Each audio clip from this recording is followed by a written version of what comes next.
Cari amici di Sapori, ben ritrovati ancora una volta dal vostro Ugo Nicosia, docente di Fondazione Italiana Sommelier Bibenda.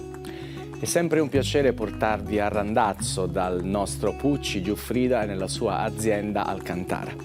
Un'azienda dove è assolutamente manifesto un incontro profondo tra vino, arte e cultura.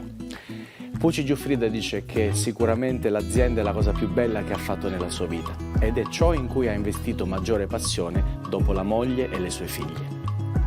Un vino è una bevanda accompagnata da una forma di poesia da gustare, un'espressione artistica che ci fa sognare. Vino, arte, poesia, avete già sentito questo trinomio con il quale Pucci Giuffrida fonda la sua azienda. Alcantara in realtà è molto più di una semplice cantina perché rappresenta un incontro profondo tra queste tre componenti, vino, arte e cultura.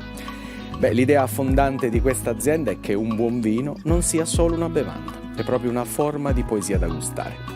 Elemento distintivo della cantina anche il suo museo, che è conosciuto come Piccolo Museo.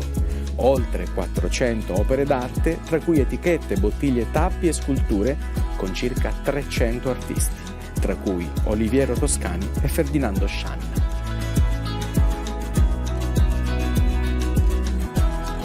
Oggi degustiamo insieme Luci Luci, un Etna bianco da carricante impurezza nella sua annata 2021.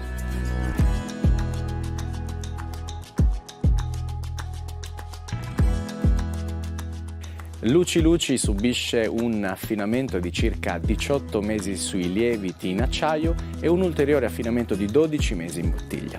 È un carricante impurezza che sprigiona tutta la sua anima etnea. Il colore è un bellissimo giallo paglierino scarico, molto luminoso. Il naso è un effluvio di fiori e di frutti, sia a polpa bianca che tropicali, come il mango, l'ananas. Una nota erbacea ed un finale sapido al naso stuzzicano la mucosa olfattiva.